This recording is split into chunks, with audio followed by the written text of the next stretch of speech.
نحمده ونستعينه ونستغفره ونؤمن به ونتوكل عليه.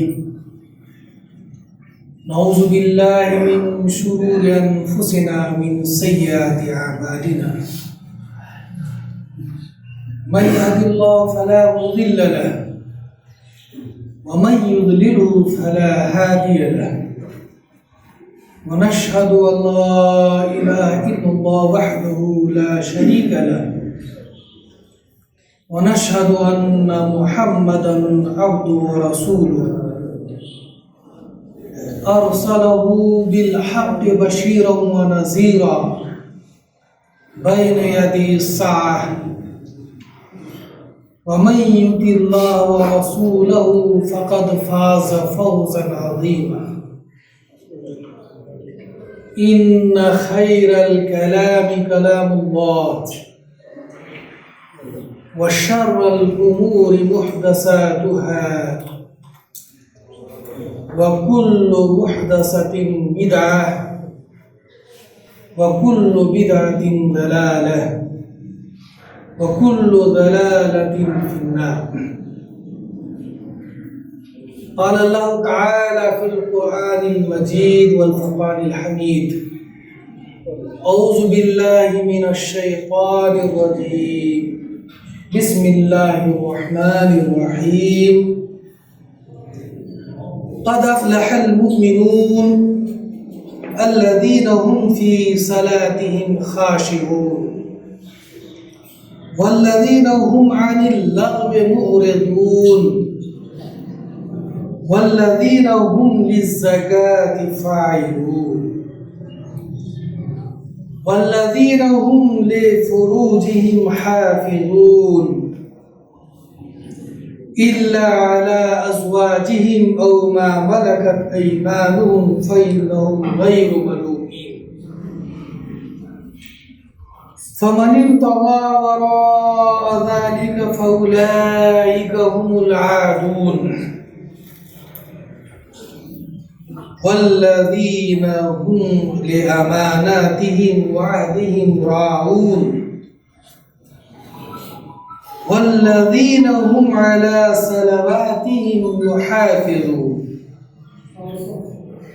أولئك هم الوارثون الذين يرثون الفردوس هم فيها خالدون. صدق الله. میرے پیارے دینی بھائیوں، نوجوان دوستوں، بزرگوں، ساری تعریفیں اور بڑائی اللہ رب العالمین کے لیے ہے، جس رب کریم نے ہمیں ایمان والوں میں پیدا کیا، اسلام جیسی عظیم نعمت ہمیں عطا فرمایا، اور ہم اس لائق ہو سکے کہ اپنے اچھے اعمال کی وجہ سے، اپنی عبادت کی وجہ سے جنت کو حاصل کر سکیں.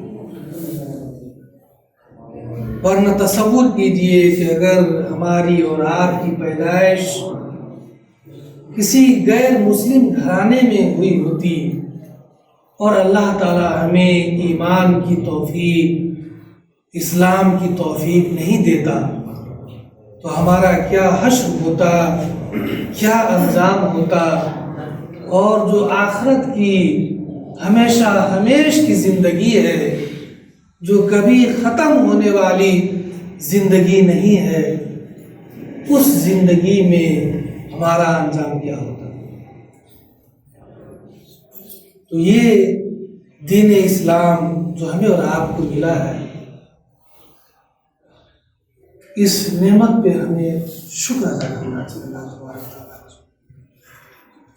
اور اللہ تبارک تعالیٰ کی شکر، اللہ تعالیٰ کی بڑائی، اللہ کی عبادت ہے، اللہ کا ذکر و اذکار ہے،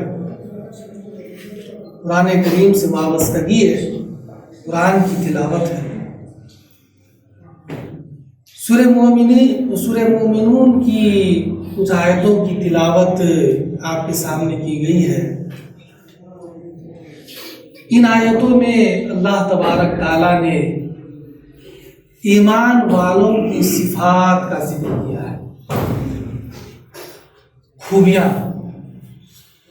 مومنوں کے اندر کیا خوبیاں ہونی چاہیے، کیا کوالٹیز ان کے اندر ہونی چاہیے، اور کن خوبیوں کی بنیاد پر، کن اعمال کی بنیاد پر مومن کامیاب ہوں گے، مومن کو کامیابی ملے گی قیامت کے روز، اس کا اللہ تعالیٰ نے تفصیل سے ذکر کیا ہے۔ ان آیتوں کا ترجمہ آپ کے سامنے پہلے میں رکھتا ہوں، جو اللہ تبارک تعالیٰ نے سورہ مومنون کے اندر جن آیتوں کا تذکرہ فرمایا ہے۔ قد افلح المؤمنون، اللہ تعالیٰ فرماتا ہے قد افلح المؤمنون، کامیاب ہو گئے وہ مومنین، وہ ایمان والے کامیاب ہو گئے جن کے اندر نیچے کی خوبیاں پائی جائیں۔ پہلی خوبی، پہلی صفت مومن کے اندر جو پائی جانی چاہیے، اللہ تعالیٰ نے جس کا اس سورہ میں اور یہاں پہ تذکرہ فرمایا، پہلی صفت، پہلی خوبی مومنوں کے اندر، الذین هم فی صلاتہم خاشعون، وہ مومنین کامیاب ہوں گے جن کی نماز میں خشوع پایا جائے، جن کا دل نماز سے لگا رہے، جو نماز کو اللہ تعالیٰ سے ڈرتے ہوئے اپنے دل میں اللہ کا خوف رکھ کر کے نماز کو ادا کرے۔ خشیت اس کو کہتے ہیں، عام زبان میں خشوع اور خضوع کہا جاتا ہے۔ نماز میں خشوع اور خضوع اختیار کرو، یعنی دل لگا کر کے نماز کو پڑھو۔ نماز پڑھنے کا جو طریقہ ہمیں بتایا گیا ہے، اس طریقے سے نماز پڑھنا، یہ ہے نماز کا خشوع اور خضوع۔ ایک بار مسجد نبوی میں ایک شخص آئے، پیارے نبی صلی اللہ علیہ وسلم مسجد موجود تھے، ایک شخص آئے، نماز پڑھی، انہوں نے نماز پڑھی اور جانے لگے، تو اللہ کے رسول صلی اللہ علیہ وسلم نے اس کو بلایا اور کہا کہ پھر سے جاؤ نماز پڑھو۔ اس نے دوبارہ نماز پڑھی اور دوبارہ نماز پڑھ کر وہ جانے لگے، تو پھر آپ صلی اللہ علیہ وسلم نے کہا کہ پھر سے جاؤ اور نماز پڑھو۔ 3 بار اس سے نماز پڑھوایا، اور پھر آپ صلی اللہ علیہ وسلم نے اس سے فرمایا کہ نماز میں تم جو رکوع جلدی سے رکوع کرتے ہو، جلدی سے سجدہ کر لیتے ہو، سجدہ میں تمہارا قیام مختصر ہوتا ہے، یہ نماز کی چوری ہے۔ اس کو نماز کی چوری فرمایا۔ نماز کی چوری، جلدی سے رکوع کر لینا اور جلدی سے سجدہ کر لینا۔ جس طرح سے مرغیاں اپنی چونچ مارتی ہے، تو چونچ مارنے کے طرح سے رکوع میں گئے، فوراً کھڑے ہو گئے، سجدہ میں گئے، فوراً جو ہے سجدہ سے اٹھ گئے۔ قیام، رکوع، قعود، سجود، ان چیزوں کو اطمینان سے کرنا، یہ نماز کی خشوع ہے، نماز کی خشیت ہے۔ اور ان چیزوں کو نہیں کرنا، یہ نماز کی چوری کہی گئی۔ بہت سارے ہمارے بھائی ابھی نماز پڑھ رہے ہیں، لیکن یہ تو نماز میں ہے، ان سے کچھ کہا بھی نہیں جا سکتا ہے۔ پیارے نبی صلی اللہ علیہ وسلم نے سختی سے منع فرمایا ہے کہ جب خطبہ شروع ہو جائے تو نہ کوئی گفتگو کر سکتا ہے اور نہ ہی کوئی نماز پڑھ سکتا ہے۔ جب امام خطبہ کے لیے کھڑا ہو جائے تو نہ گفتگو جائز ہے آپ کے لیے، نہ نماز پڑھنا جائز ہے۔ خطبہ سننا یہ جمعہ کے لیے ضروری، اس کو واجب ہے. اگر خطبہ آپ نہیں سنتے ہیں گویا کہ آپ کو جمعہ کی نماز آپ کی ناقص ہو جاتی ہے، ادھوری رہ جاتی ہے. اور آدھے سے زیادہ لوگ ابھی سنت پڑھ رہے ہیں. یہ افسوس کا مقام ہے ہمارے ان بھائیوں کے لیے کہ اگر ان کو سنت سے اتنی محبت ہے تو ان کو پہلے آنا چاہیے، سنت ادا کرنا چاہیے اور پھر خطبہ کو غور سے سننا چاہیے. یہ اس کو ناجائز قرار دیا گیا ہے. اگر آپ کو سنت پڑھنی ہے تو وقت آپ لیٹ ہو گیا ہے تو فرض کے بعد آپ سنت پڑھیں، جتنی رکعت پڑھنا چاہیں، کوئی مسئلہ نہیں. لیکن خطبہ کے وقت منع کیا گیا ہے. اور اذان ہونے کے بعد جمعہ میں سارے کام کاج کو چھوڑ کر کے مسجد کی طرف آنے کا حکم دیا گیا. وَإِذَا نُودِيَ لِلصَّلَاةِ مِنْ يَوْمِ الْجُمْعَةِ فَاسْعَوْا إِلَىٰ ذِكْرِ اللَّهِ. جب اذان ہو، اللہ تعالیٰ فرما رہا ہے، کوئی اس کو ہم لوگ کوئی عام حکم نہیں سمجھیں، یہ اللہ تبارک تعالیٰ کو حکم ہے کہ جب جمعہ کی اذان دے دی جائے تو مسجد کی طرف لپک پڑو، دوڑ پڑو. وَذَرُوا الْبَيْعَ، کاروبار کو، تجارت کو، دوسرے کام کو چھوڑ دو. اگر کسی چیز میں کوئی مشغول ہے، لگا ہوا ہے، لکھنے پڑھنے ہی میں کیوں نہیں لگا ہوا ہے، کوئی کام کاج میں لگا ہوا ہے، کوئی اپنے بزنس میں لگا ہوا ہے، کوئی آفس کا کام کسی نے رہ گیا ہے، جائز نہیں. اللہ تعالیٰ فرما رہا ہے کہ جب اذان ہو گئی تو آپ کو مسجد کی طرف آنا ہے. اذان ہوتے ہی اگر آپ مسجد کی طرف آئیں گے تو سنت پڑھنے کے لیے آپ کو خوب وقت ملے گا، بلکہ آپ سورہ کہف کی تلاوت بھی آپ کر سکتے ہیں اور ذکر و اذکار کر سکتے ہیں. میرے بھائی، اس کے طرف خصوصی توجہ دیجیے، کیونکہ نماز کی خشیت پر گفتگو چل رہی تھی، اس لیے میں نے اس کا بھی تذکرہ کیا. یہ خشوع نہیں ہے کہ ایک طرف خطبہ ہو رہا ہے، دوسری طرف آپ نماز پڑھ رہے ہیں، اس میں خشوع پیدا نہیں ہوگا، بلکہ ایک آپ ثواب کے بدلے میں ایک گناہ کا کام کر رہے ہیں.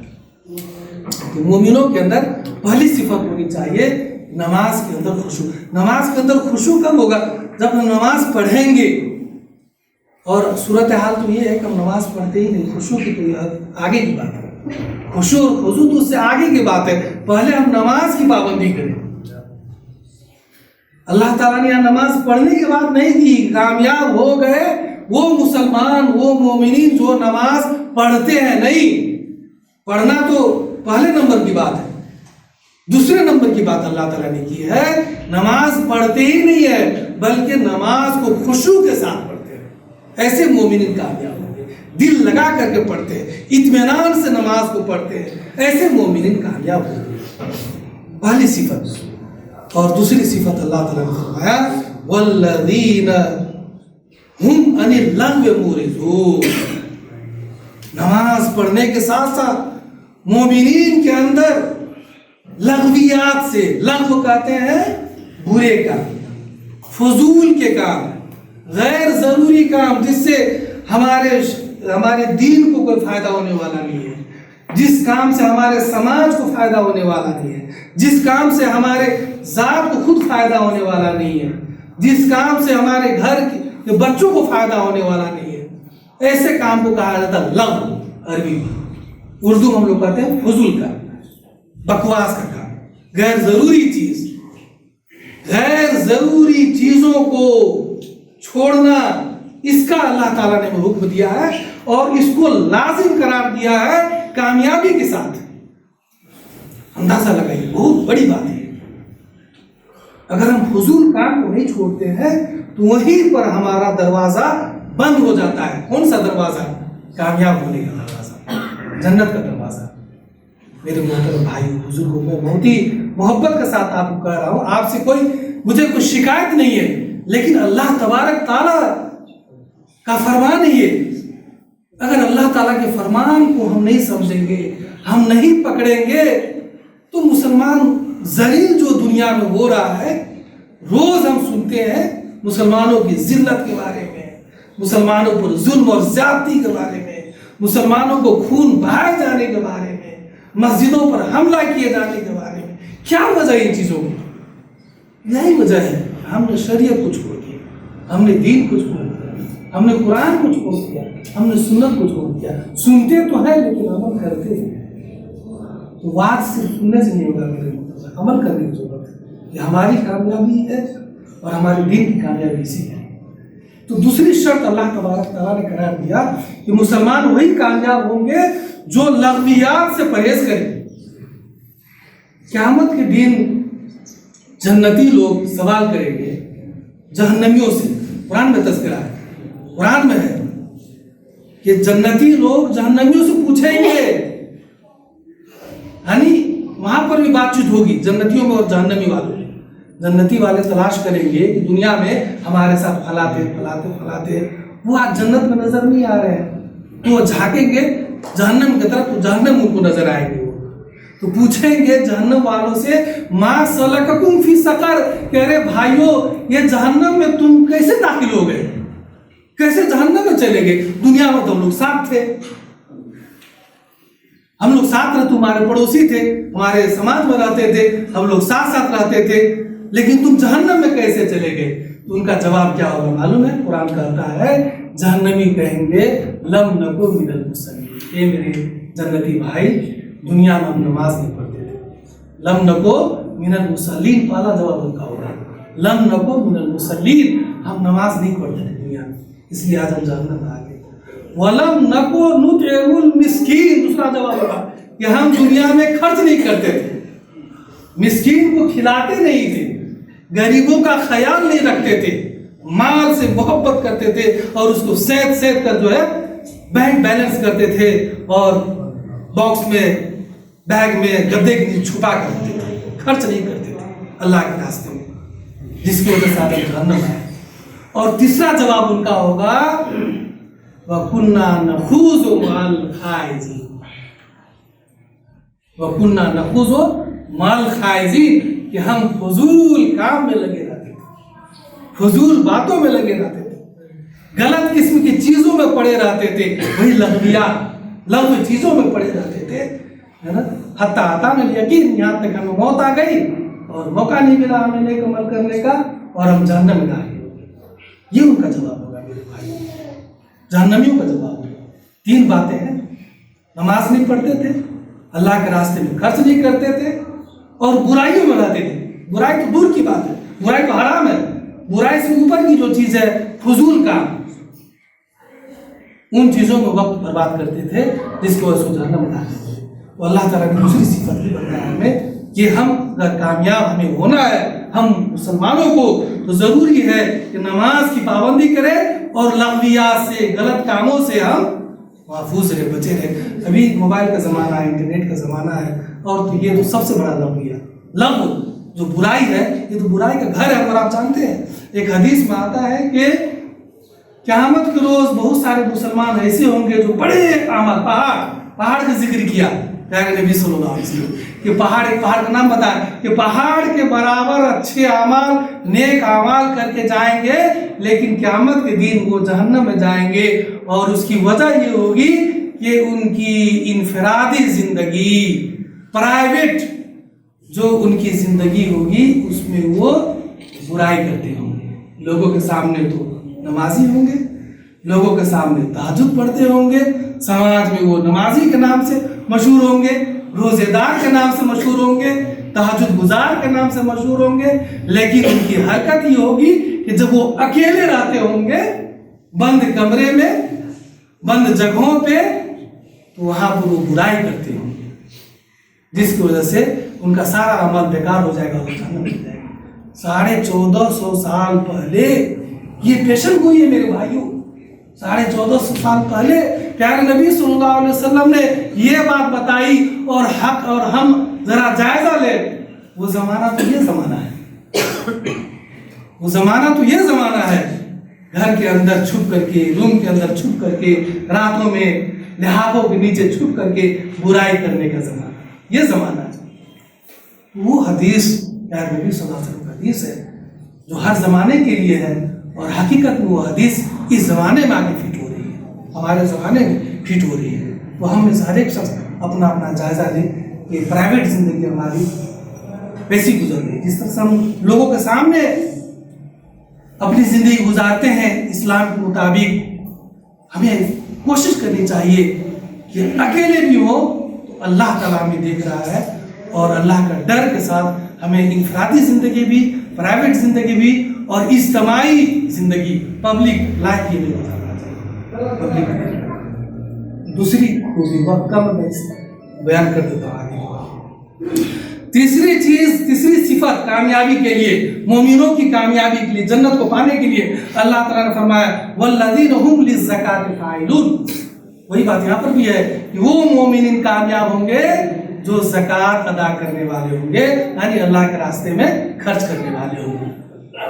تیسری چیز، نماز ہم نے پڑھ لیا، برائی سے تو ہم بچ گئے، لیکن پیسہ ہم سیٹ کر رکھ رہے ہیں اور زکوٰۃ ہم پر فرض ہے، ہم زکوٰۃ تک اللہ کے راستے میں نہیں نکالے، نہیں ہوا، عبادت ہماری پوری نہیں ہوئی، کیونکہ وہ رکن ہے، پلر ہے ہمارے دین کا، زکوٰۃ ادا کرنا۔ نماز پڑھے زکوٰۃ نہیں دے، روزہ رکھیں نماز نہ پڑھے، روزہ رکھیں حج نہ کرے، جتنی عبادت ان تمام کو انجام دینا ضروری ہے۔ اگر زکوٰۃ ادا کرنے کی جو مستحق ہے، جو ان کے پاس نصاب کے برابر مال ہے، جن کے پاس اتنی صلاحیت ہے تو اللہ کے راستے میں خرچ کر سکتے ہیں، تو ان کو خرچ کرنا ہی پڑے گا، زکوٰۃ دینا ہی پڑے گا کامیابی کے لیے، جنت کو پانے کے لیے۔ تیسری صفت ہے۔ چوتھی صفت اللہ تعالیٰ نے فرمایا والذین هم لفروجہم حافظون، کہ کامیاب ہوں گے وہ مومنین جو اپنے شرمگاہ کی حفاظت کرنے والے ہیں، جو اپنے شرمگاہ کی حفاظت کرنے والے ہیں۔ بہت بڑی بات ہے کہ اگر ہم مومن بھی ہیں اور بے شرم بھی ہیں، اگر ہم مومن بھی ہیں اور بے حیائی کے کام بھی کرتے ہیں، اگر ہم مومن بھی ہیں اور برائی بھی کرتے ہیں، زناکاری بھی کرتے ہیں، ہماری کامیابی جو ہے ممکن نہیں ہے۔ مومن نام ہے حیادار انسان کا۔ مومن جو ہوتا ہے وہ برائی میں نہیں جاتا، وہ زنا کا ارتکاب نہیں کرتا، وہ اپنے شرمگاہ کی حفاظت کرتا۔ پیارے نبی صلی اللہ علیہ وسلم نے ایک چھوٹی حدیث فرمائی ہے کہ تم مجھے 2 چیز کی ضمانت دے دو، میں تمہیں جنت کی ضمانت دیتا ہوں۔ سارے مسلمان اس کا صرف 2 چیز کی تم مجھے گارنٹی دے دو، میں تمہیں جنت کی گارنٹی دیتا ہوں۔ اور آپ صلی اللہ علیہ وسلم نے فرمایا کہ 2 چیز کیا ہے؟ تمہاری زبان اور تمہاری شرمگاہ۔ 2 چیز کی گارنٹی دے دو، زبان کا تم صحیح استعمال کرو گے اور شرمگاہ کو تم غلط جگہ استعمال نہیں کرو گے تو جنت کی تمہیں گارنٹی ہے۔ ہم اندازہ کر سکتے ہیں کہ ان 2 چیزوں کے ذریعے سے ہی لوگ ذلیل ہوتے ہیں، خار ہوتے ہیں، بدنام ہوتے ہیں، بے عزت ہوتے ہیں، گناہگار ہوتے ہیں اور وہ جو ناکام ہوتے ہیں۔ چوتھی صفت، 5ویں صفت ہے، اس میں اس تعلق سے جو ہے شرمگاہ کی حفاظت کے تعلق سے اللہ تعالیٰ نے جو اجازت ہمیں دی ہے اس کا بھی تذکرہ اللہ تعالیٰ نے فرمایا الا علی ازواجہم او ما ملکت ایمانہم فانہم۔ ہاں، آپ اپنی بیویوں کے ساتھ اپنے شرمگاہ کے استعمال کریں، بیویوں کے ساتھ آپ تعلقات قائم کریں، اور جو آپ کے انڈر میں غلام ہے باندھی ہے، اس زمانے کی بات ہے، بھی تو باندھی کا سسٹم نہیں ہے۔ پیارے نبی صلی اللہ علیہ وسلم زمانے میں جب اسلامی خلافت کا زمانہ تھا تو اس وقت باندھی یعنی جو غلام عورت ہوتی تھی ان سے تعلق جائز قرار دیا گیا تھا، اور اس کو وہ انسان کے انڈر میں ہوتی تھی، بیوی کی طرح، بیوی جیسا حق تو نہیں پاتی تھی وہ، لیکن وہ بیوی کی طرح ہی ہوتی تھی، ان سے بغیر شادی کیے ان سے تعلق کو جائز قرار دیا گیا تھا۔ ایک لمبی بحث ہے، اس کے لیے الگ سے جو ہے وقت چاہیے، ہے نا، اور یہ ضرورت تھی اس وقت کی، جنگ کی وجہ سے لوگ قیدی بن کر آتے تھے اور ان کو پھر ان کے رہنے کا اور ان کے انتظامات کا مسئلہ ہوتا تھا، اور جیل میں اگر رکھا جائے، ان کو سارے کو رکھا جائے تو حکومت پر ایک برڈن بنتا تھا، اگر قتل کر دیا جائے تو یہ بہت بڑی ایک سزا ہو جاتی تھی۔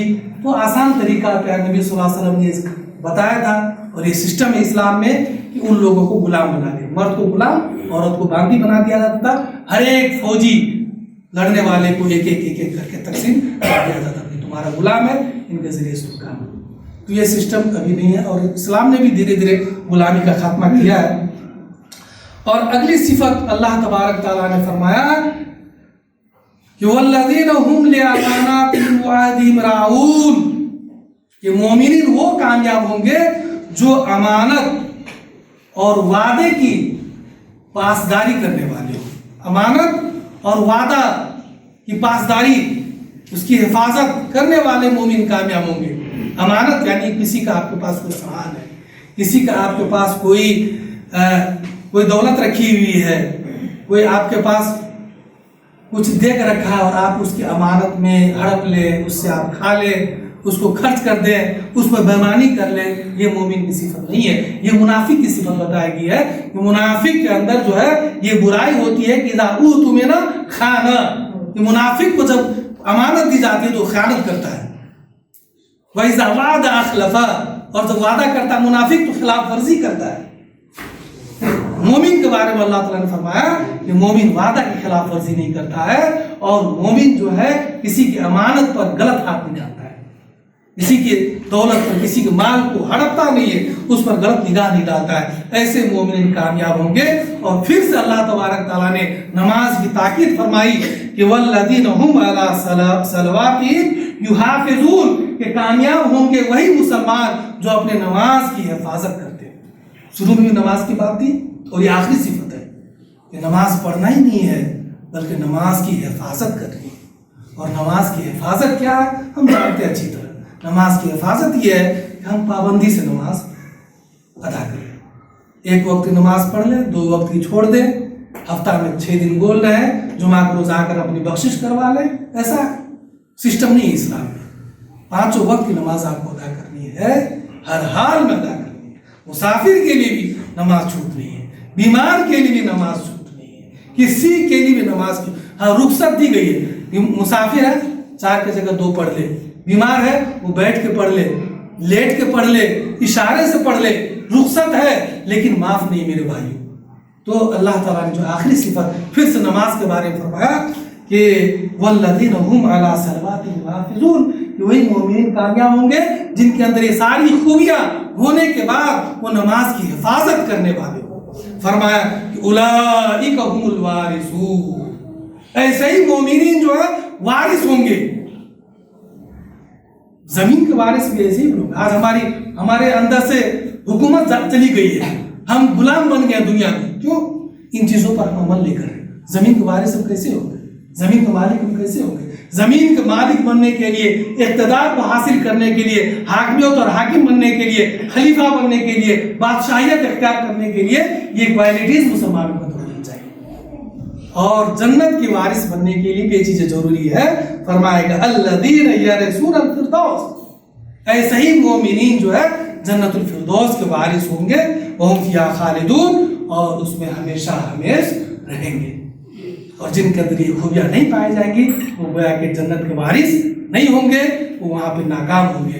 اللہ تعالیٰ سے دعا کرتے ہیں کہ اللہ تعالیٰ ہم سارے مسلمان بھائیوں کو قرآن کریم کی آیتوں کے مطابق عمل کرنے کی توفیق عطا فرمائے۔ اقول قولی ھذا واستغفر لي ولكم ولسائر المسلمين فاستغفروه انه غفور رحيم انه تعالى جواد كريم